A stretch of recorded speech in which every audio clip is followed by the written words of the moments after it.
Всем привет, с вами Евгеньевич, вы на канале Red Army Airsoft, и мы продолжаем тему страйкбольной пиротехники. Сегодня мы будем смотреть на новую линейку CQB Line от компании Tagin. Генеральный спонсор канала — страйкбольный магазин Airsoft Rules. Из названия линейки сразу следует вывод, что эта пиротехника в первую очередь рассчитана для использования на играх, которые проходят в зданиях и на закрытых площадках. Так, в чем специфика и главное, чем эта пиротехника отличается от той, которая используется на открытых полигонах? И главное, зачем нужно было делать что-то специальное для CQB? Давайте разбираться. Ну, во-первых, в CQB дистанции, на которые требуется кидать страйкбольные гранаты, часто небольшие и часто они не превышают 10 метров. В CQB гранат требуется заметно больше, поэтому хочется, чтобы они стоили подешевле, имели небольшие габариты, ну чтобы взять их побольше, и имели активную скобу, чтобы гранату можно было кинуть именно в тот момент, когда это нужно. А еще хочется, чтобы граната бахала практически сразу, как только она падает на пол, и противник просто не успевал спрятаться за укрытие или выбежать из комнаты. По правилам многих страйкбольных клубов, для поражения игрока часто достаточно, чтобы граната просто бахнула в одной комнате с ним, или бахнула от него на расстоянии 2-3 метра. При этом попадание условно поражающего элемента от гранаты в игрока, чтобы признать его пораженным, часто даже и не требуется. А это значит, что можно сделать изделия, в которых можно сэкономить на шарах или горохе. На большинстве закрытых площадок в целях защиты ваших ушей использование страйкбольных гранат, в которых используется пироэлемент, бахающий громче, чем Корсар 4, обычно запрещается. А это значит, что гранаты с пироэлементом, эквивалентным Корсару 6, туда просто не пустят. Пусть они даже будут 100 раз сертифицированы. И да, сертификат Таможенного союза на такую пиротехнику строго обязателен, потому как ни один владелец страйкбольного клуба не захочет прилипнуть с точки зрения закона с этими гранатами. В итоге граната для CQB должна быть обязательно сертифицирована. В идеале она должна стоить меньше, чем лесные аналоги. Желательно, чтобы там была активная скоба. Мощность должна быть меньше, чем Корсар 6, желательно небольшие габариты и крайне желательно, чтобы была уменьшенная работа замедлителя. И Tagin постарались учесть все эти моменты в 4 изделиях и назвали эти изделия CQB Line. Первая на очереди — это FBG-4. По сути, это уменьшенная версия FBG-6, в которую вместо 6-го пироэлемента запихнули 4-й. Цена упаковки таких гранат из 10 штук 1150 рублей, то есть 115 рублей за штуку за гранату с активной скобой. Итого, похоже, мы имеем дело с самой бюджетной страйкбольной гранатой на рынке с активной скобой. Вес гранаты всего 50 грамм, чего в принципе достаточно, чтобы закинуть гранату на 10 метров, а большего в CQB обычно и не требуется. Наполнителя в этой гранате нет, она просто бахает. Условно поражающим элементом можно считать только кусочки картона и корпуса из вспененного полимера. Активная скоба и узел инициации аналогичен старшему собрату и имеет задержку в 2-2,5 секунды.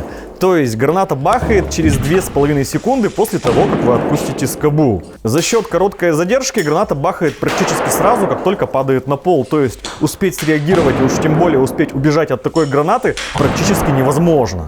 Это, кстати, делает эту гранату отличным вариантом для использования в растяжках. Есть и активная скоба, и короткое время задержки. Следующая модель в линейке — это AFG-4. Это тоже уменьшенная копия более старшей гранаты AFG-6. В отличие от предыдущей модели, тут в качестве наполнителя вместо ничего используется цельный горох. Благодаря этому вес гранаты немного больше — 85 грамм. То есть закинуть эту гранату можно немного дальше, чем предыдущую. И есть условно поражающий элемент в виде гороха. Время работы замедлителя, как и в предыдущем случае, 2-2,5 секунды. И так как тут помимо короткой задержки есть еще и горох, который при взрыве разлетается только в путь, убежать от этой гранаты еще сложнее. Еще сложнее, чем от практически невозможно. Правда, если вы хреново кидаете гранату, что она прилетает обратно, то ни вы, ни ваши сокомандники тоже убежать от такой гранаты не сумеют. Ценник на эту версию чуть больше, чем на предыдущую гранату — 1250 рублей за пачку из 10 штук, то есть 125 рублей за штуку. Что для гранаты с активной скобой и наполнителем тоже в принципе недорого. Особенно если учитывать, что это продукт от Tagin с их качеством.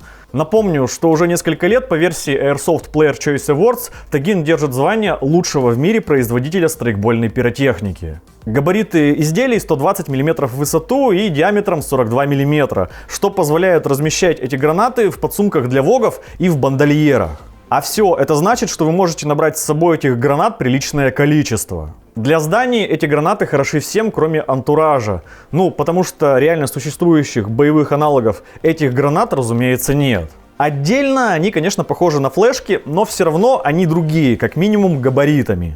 Зато следующие два изделия из CQB линейки про антураж. Это TAC-67 Practice и TAC-19U. Внешне эти гранаты повторяют американскую М67 и советскую РГД-5. Внимательные зрители канала наверняка скажут: «Эй, ты же уже делал на них обзор, почему они вдруг стали входить в CQB Line?» Дело в том, что сейчас мы имеем дело с версиями безусловно поражающего элемента. Говоря проще, там нет ни гороха, ни шаров, а вместо них там специальный полимер, который похож чем-то на парафин, но это не парафин. Такое решение позволило сделать изделие заметно дешевле версии с шарами, при этом сохранив антураж. Упаковка из 6 штук обойдется в 1350 рублей. Это 225 рублей за штуку против 270 рублей за стандартную версию с наполнителем. Вес изделий и TAC-67 Practice, и TAC-19U примерно 100 грамм. Габариты и узел инициации повторяют оригинальные гранаты, так что их можно использовать в том числе для учебно-методических целей. Разлет осколков у этих гранат около 5 метров, что для целей CQB более чем достаточно.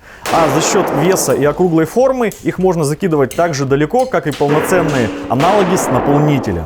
В качестве теста я откидал примерно 50 гранат. И с точки зрения надежности никаких сюрпризов. Гранаты работают так же надежно, как и остальная продукция Tagin. То есть во время съемок у меня несработок не было. Все новинки уже сейчас продаются в страйкбольных магазинах и магазинах страйкбольной пиротехники.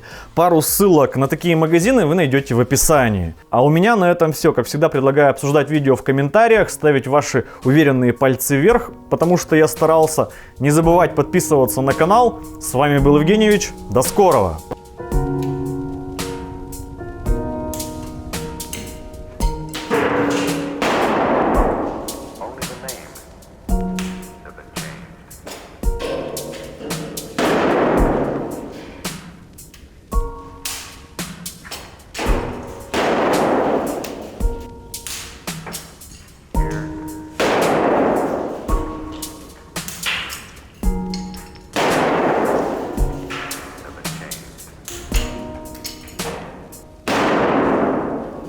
The story you're about to hear is true.